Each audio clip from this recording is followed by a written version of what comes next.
Are you ready to get the Hydrafacial glow? Loved in 87 countries across the world. It's not a facial, it's a Hydrafacial. Now available across the UK. Visit hydrafacial.co.uk to find your nearest location. You've got to tune out in order to tune in. Your body is amazing, sending you signals constantly. But do you hear them? Listen to your body. Absolutely. My body just says I'm hungry. That's all.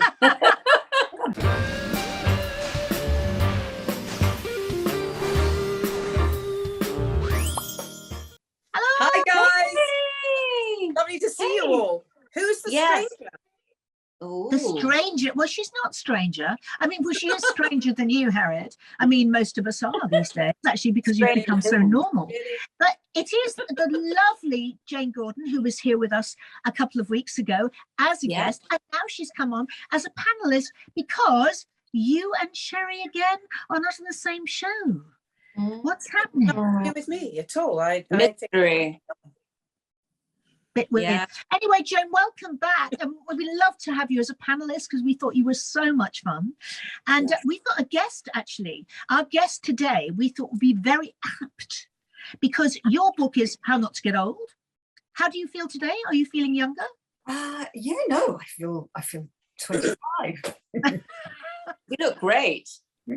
As always, darling. As always. And Yeah. I'm dressed for Wimbledon, by the way. Oh, Darling, you're always first on the starting blocks. Of Always course. in my whites, darling. And do you know that today is exactly a year to the day that we did our lovely show at the Duchess Theatre? Oh, you know wow. It Hashtag was time a year. flies. Oh, wow. Where has that year gone? Honestly. Like that. Well, Jane, It has. Jane possibly doesn't know that. Did you know that we did a live show? I didn't know that. I miss it. Can I see it somewhere? Is it on? No. No. Not Not live? until we do another one. Okay. How It nice was that you are. It was a roller coaster year, actually. I mean, last year, getting Wonderbirds and then all of these things. And now, did we mention that we're nominated for an award? Oh, No, it's I don't amazing. think anyone knows I that. think you're the only one who's escaped that news because she's been leafleting from the air. Absolutely. We love it. So, Harriet, who have Yes. we got on today? We have the extraordinary, inspirational Dr. Alka Patel, who is a lifestyle longevity coach. Welcome. Wow. Hello. Welcome to our nest, Dr. Alka. It's so lovely to see you. Thank you. I was saying earlier, the idea of a longevity coach, who the hell doesn't need that? Please explain to me where your inspiration came from to do such an amazing thing. Yeah, gosh, thanks for asking that question, Harriet. Do you know what? I think for all of us, our inspiration ends up coming from our challenges, doesn't it? If we really go really deep, where does what we do come from? And it comes from the pain that we go through. And I had a bit of a turbulent time in my life, and I don't always like going back there, but like any other busy professional, I thought I was thriving. I was busy. I was at the peak of my career, 3 gorgeous children, a beautiful husband, everything was on point, and I'd set my standards. And what happened was that I burnt out. And when that burnout hit, the realization hit, because I had this near-death experience. And it's the sort of stuff you read about in books and you go, yeah, whatever. But that kind of seeing the light was real for me. And it was actually overshadowed by 3 shadows. And I feel those were my shadows of my children pulling me back. And when something pulls you back into a life for now, you realize that living long and living well is so, so paramount. And it came from there. But change takes time. The realization hits that I need something to be different. I've been a doctor for 20 years and I thought I was helping people. I think I am, but am I? Medicine at the moment, healthcare in the UK, it's at a difficult time. And it's a little bit because I think it's set up to be a bit more sort of McDonald's style medicine. I call it drive-through medicine. You go in, you see a doctor and you're in and out in 10 minutes. And that doctor, the GP, I mean, it's such a skilled profession. Can you imagine changing your focus every 10 minutes to be fully present with the person in front of you? It's like Sherlock Holmes trying to solve this mystery in 10 minutes. And if you think about that, no Sherlock ever solved a mystery in 10 minutes, because you try and do that, you're going to miss things. And what you miss What you absolutely miss, Harriet, is the fundamentals of life, the fundamentals of how you move, how you sleep, how you eat, how you connect, how you feel. And that's where longevity comes into it. I think it's fascinating and inspirational, because you're absolutely right. We don't give ourselves a choice, and you gave yourself a choice to change. And that with that comes the freedom, which is so moving to hear you say all that. And I believe you've been away for a little while and haven't spoken. The speaker who doesn't speak, right? Yes, actually have. This has been a really important month for me. I closed 1 decade and I've opened up another half century this month. And I had this real sense that life had become very, very noisy, constantly doing stuff. And I just felt this need to shut it down. So I went off into the mountains for 7 days and didn't speak not a single word. I think we'd all have to have sedation not to speak. I think we wouldn't be able to do it by choice. How did it feel weird? Do you know what? It felt like initially is this really going to happen? Am I going to be able to do this? But it became self-propagating. So when you start in that silence, you actually allow yourself to just grow into it. It was incredible, but I heard a lot of noise.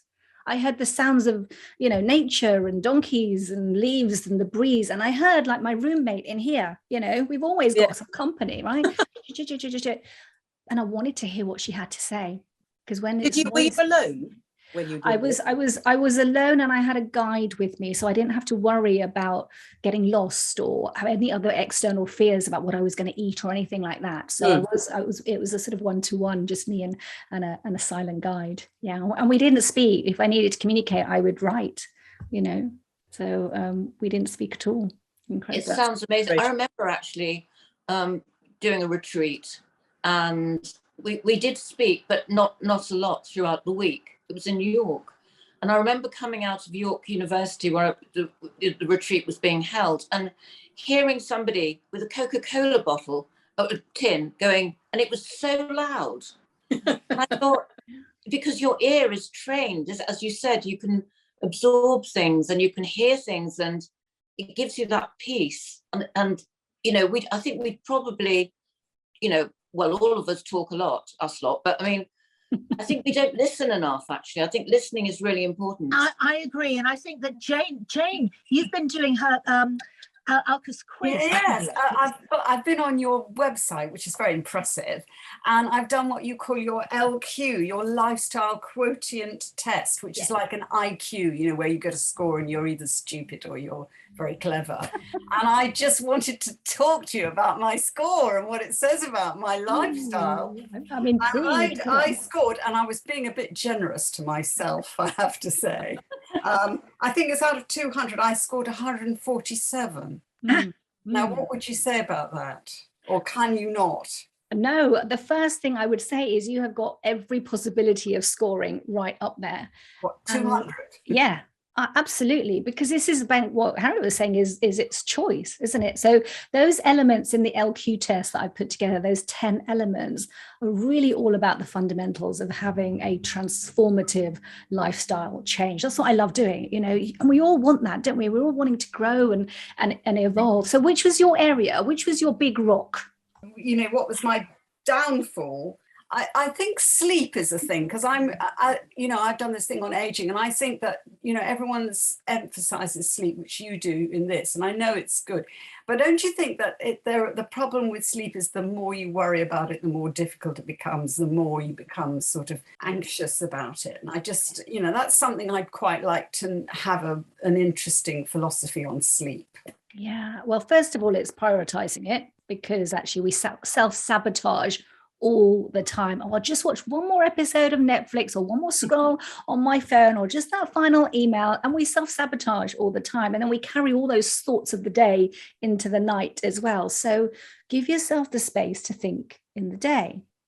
prioritize your sleep, because you know the difference it makes. When we talk about longevity, Harriet, you know, it's going to make the biggest difference in how many years you add to your life, and actually also how well those years are. I use the word healthgevity as well, where you combine how long you live with how healthy you live, you know, and that's the kind of fundamental thing. So the question is, why am I sacrificing sleep? Like, ask yourself the question.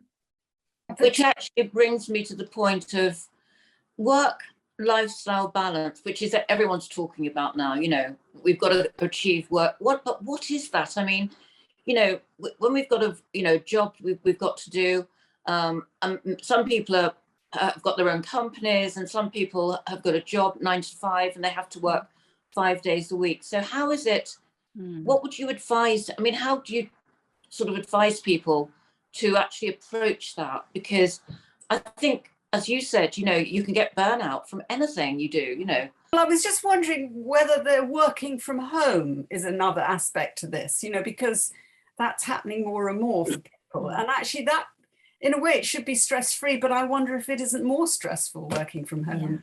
Yeah. So there's some brilliant things you guys are bringing up here. If we all tried right now just to stand on one leg, I don't know if you guys are standing, but I'm standing up. Like, how long could you do this for? Very I good. trained as a dancer, and I dance a lot, so I can do it for a long time. Could you do it in high heels, Harriet? You know, Darling, I only wear high heels. My my children don't know my real height; they wouldn't recognise me. So yes, I can do it in high heel. Magic. So the point here is, of course, that balance is difficult because we try and do it all the time, right? Constantly. And I don't like that word. I prefer work lifestyle blend. Let it blend, right? That's good. Yeah. Let it flow. Wherever you are at any moment, be present, just be there. Your child rings because they need a pickup from school, go there. There's a work project to do, go there. Let it blend. You need to close your office door and have an afternoon nap because you're working from home, do it. Let it blend. Let it blend. Let it blend. Sorry. That is the most amazing inspirational word. I'm going to carry that with me. I'm going to be blending now. Jane wrote a wonderful book called How Not to Get Old. And I think, you know, what you do and what she does is very interesting. And her book, it's a very interesting sort of combination. Yes, because I was looking at you have 3 initials for your DNA on your website, which is discover, notice, and activate. And my 3 were most important things I felt for aging were challenging yourself intellectually, physically, concentrating, because one of the things for aging is memory, and moving, you know, because that's another thing. So I just wondered if there was do you think there is a crossover between your DNA and mine? Yeah. Oh God, absolutely 100%. But again, what is getting old and what is aging? They're different. Right. And we talk about getting old, and that's the tick-tock of the clock and the sunrise and the sunset. And, you know, by definition, I am now 50 years old this month. But what I measure is your biological age, your inner age, your cellular age, right? Because that's what matters. That's what determines your longevity and your healthgevity, your health span and your lifespan. And I'm 20. I'm 30 years young this year. And that's exactly can I just say that I'm 47 and I'm a bit older than that from my book. Yeah. I do. But how did you work out your biological age? So these are tests that I do. We're living in the most amazing, incredible time in our lives, aren't we? We're like, in terms of science that is accessible to us, technology that is now at our fingertips. So I measure biological age in absolutely anyone that I come into contact with. It's a blood test, a finger prick test. I send it to your house. You get a number that will determine what happens to you, and that will create a determination in you to want to change it through your lifestyle. And you can do that. That's exactly how I did it. I've got a methodology which is called the Lifestyle First Method, focusing on all that kind of strategic self-care about yourself. And you watch that data change. We love numbers, don't we? Right? You want to change that number. I want to live forever, right? We do. Can I just also say to you that you said about burnout? I mean, what is burnout really? Does it mean that you can't function? Are there any signs of burnout that you should watch out for, you know, when we're working too hard or when we're standing on one leg for too long? Yeah. What would you say to watch out for? Oh, it's such a great question, G. Thank you. Because we often talk about stress, when we're feeling overwhelmed and everything is just too much and there's so much to do and it's go, go, go. And on the other edge of that curve, just over it, is burnout, which is where you feel you want to step back, you're underwhelmed, you want to disconnect, you're not feeling the purpose. And both of those do go hand in hand. So those are the things to watch out for. Like, I was going out with my friends every week. Why am I not? Why do I not want to get this project done? Why am I procrastinating? And those are those symptoms and signs to look out for, even kind of physical stuff. Why am I getting all these headaches that I never used to get last month? I can't shift those colds. They just keep coming. So tune in, and this is a little bit about silence as well. You've got to tune out in order to tune in. Your body is amazing, sending you signals constantly. But do you hear them? Listen to your body. Absolutely. My body just says I'm hungry. That's all. Yeah, well, we all have that. I'm quite hungry at the moment. Just talking about this. You've got a book out. A book on its way. Yeah, a book on its way, which is called Have You Got a Minute? Because we're all so busy and we haven't got more than a minute to focus on ourselves, but there's so much you can do in a minute. So, yeah. Yes. And we can see, can you tell us your website as well so our viewers can go on there and look and do another test like Jane? Yes. So my website is dralkapatel.com, dralkapatel.com, and you'll find the LQ test on there. I've got programs and courses and the big 5 tests that I really believe we should all have. I've got this one thing, this is in my book as well, which is, if you don't have time for your health today, you won't have health for your time tomorrow. Brilliant. Thank you so much. Inspiration. We'd love you to come back and see us again, because I find you very, very inspirational. So thank you so much for joining us. And you look gorgeous for 15. Oh no, did you say 15 or 20? 20. Yeah, there we go. Oh my goodness. Hi, darling. Thank you so much. Thank you. Bye. What an inspirational woman. That's it. I want to do everything. I know. I do. I think honestly that would sort us out, don't you think? Yeah. Will certainly shut us up anyway. That's never going to happen, Dee. That is never going to happen. True. It's quite a good idea, isn't it, to do Wonderbirds in silence? Yes. Just stare. Wimbledon. Yes, Wimbledon. We've been talking about Wimbledon again. Right. Yeah. So we have got somebody actually who is a very, he's a real tennis expert. Mark Curry coming on to talk about tennis. Yay! Welcome to the Anne Jones Centre Court. Anne Jones, who won Wimbledon in 1969, and she's from King's Heath, which is near Birmingham. So, of course, this Centre Court, which is in Birmingham with a Priory Club in Edgbaston, it's named after her. We've just had the final matches, so the net's been taken down. But isn't it absolutely beautiful, the grass court? I don't know how many people it holds, but it's a really special tournament. 40 years this year, started back in 1982 when Billie Jean King won the title, and some great legends of the women's game have had their hands on the Maud Watson Trophy, so it's a special tournament. So this is Centre Court. I'm now going to take you to the Players' Lounge. So I mentioned that the tournament is 40 years old. Started in 1982.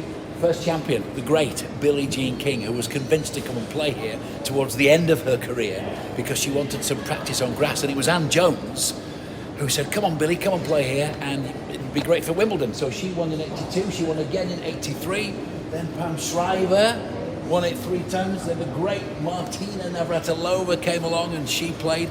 And just look down there, they've put all the photographs of all the legends in the women's game who have actually won the trophy.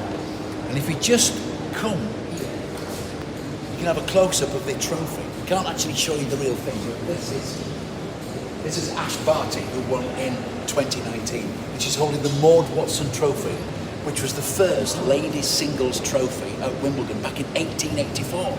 And Maud Watson won it 3 times. She played here at this club and she gave this trophy to the club, so that's what they play for. Then, just show you, this is the Players' Lounge. This is where everybody relaxes and gets their food and watches television. You see all the bags in the corner because they're all going to Eastbourne now for the next tournament. It's just a roadshow, really. We're in the Priory Club in Edgbaston, the actual members club. And because Anne Jones is such a legend, and she was the referee at the tournament and she's still a member of the club, this is a picture with Princess Anne when she won Wimbledon Anne Jones, not Princess Anne, in 1969. And then below is the dress, the Teddy Tinling dress. It was a famous dress designer, and the cardigan that Anne Jones wore in that final. So another piece of history and more photographs. And just have a look at the lovely facilities here. The actual club, just come through. This is the Edgbaston Priory Club, and this is where the tournament's been since 1982. It's a permanent fixture on the tennis circuit, and it's a great place to be. At the Eastbourne International, a truly wonderful tournament, predominantly for the top women players, but the guys join in as well, and all the top women players take part in this because it's the week before Wimbledon. The grass is absolutely beautiful. The British players are doing well. Harriet Dart is currently playing on centre court against Petra Kvitova, and that's the quarter-final. So it's been a terrific, terrific week. And some of the guys, Jack Draper and Cameron Norrie, really, really good results. Beautiful weather by the seaside. Let's look around. Not only are the world's top players taking part in this tournament, we also have the world's top quad players. And this is fantastic practice for them too. Great to see them out on the outside courts. And what beautiful surroundings, just look at this. The Winter Gardens, built in 1875 by the 7th Duke of Devonshire, designed by Henry Currie. No relation to me, it's spelled different, but it is just a gorgeous setting, and the seaside is just sort of over there. The players love being here. So here's the main scoreboard, and you can see there at the top, Jodie Burridge, Great Britain. She had a terrific run. She got through to the third round. And then you've got Katie Boulter, who had a marvellous time. She played Petra Kvitova, narrowly losing. Harriet Dart is still there, as you can see. She's gone through, so she's playing. So it was a wonderful, wonderful tournament for the British women. There's Muguruza, and there's Ostapenko up there. Muguruza and Ostapenko. Ostapenko won the French Open. Muguruza won Wimbledon, of course. So it's really terrific. And a big, big draw this year. Serena came to Eastbourne. For the first time this year, they've actually got a big screen, so you can see all the action on that from centre court. You can get a drink and you sit on a deck chair and look at the action. Harriet Dart is battling it out. And if you look over there, you can see the old clubhouse. And that's now the media centre, so the BBC broadcast from the top of there do all their interviews. But I love that sense of history. And then if you just go over there, you can see #1 court in the distance. That's where I'm heading right now. It's just a superb tournament.